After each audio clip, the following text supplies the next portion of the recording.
ओम प्रकाश राजभर अयोध्या पहुंचे, जहां सपा सुप्रीमो अखिलेश यादव पर भी जमकर निशाना साधा। ओम प्रकाश राजभर ने कहा कि अखिलेश यादव चुनाव प्रचार पर निकलते हैं।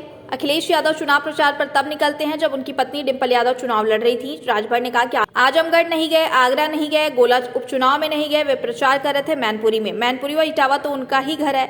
महाराजगंज, कुशीनगर, बलिया, चंदौली, झांसी, बादा, चित्रकूट, हमीरपुर, उरई, जालौन, सहारनपुर, बागपत, शामली क्या गए वो? अखिलेश यादव चुनाव प्रचार पर नहीं निकलते हैं। राजभर ने कहा कि समाजवादी पार्टी कई बार सत्ता में रही, अब लोगों को सपा से मोह भंग हो गया है। समाजवादी हो, बसपा हो, कांग्रेस हो, ये लोग जनता से दूर हो गए हैं। जनता के नजदीक चली गई भाजपा की सरकार बन गई तो जनता के बीच में रहती है, उसकी सरकार बनती है। वहीं नेताओं के दिए गए बयान पर राजभर ने कहा कि नेता तो दो मुंहे सांप की तरह होते हैं, हम भी उसमें शामिल हैं।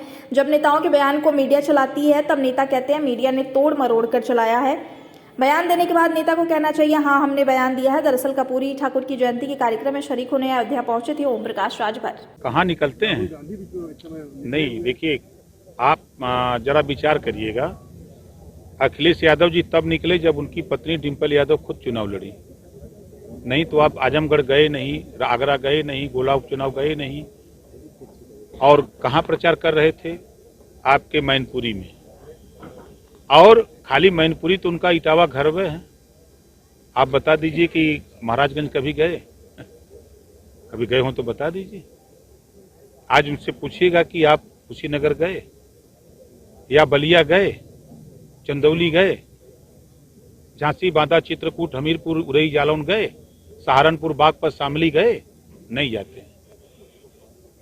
देखिए, समाजवादी पार्टी 4 बार सत्ता में रही, अब लोगों का मोह भंग हो चुका है। देखिए, नेता लोग दो मुहैया सांप होते हैं। नेता लोग, हम भी उसमें शामिल हैं, दो मुहैया सांप होते हैं। ठीक है, कहा जैसे अभी हमने बयान अगर कुछ दिया, आपने चला दिया, कोई गड़बड़ बोला गया तो फिर उसके बाद तो वही नेता बयान का कहता है तोड़ मरोड़ के चला रहे हैं। ये नहीं खुल कहते हाँ हमने बयान दिया है, दो महीने हो गए ना। ये लोग समाजवादी हो, बसपा हो, कांग्रेस हो, ये लोग जनता से दूर चले गए। जनता के नजदीक चली गई बीजेपी, सरकार बन गई। जो जनता के बीच में रहता है उसकी सरकार बनती है।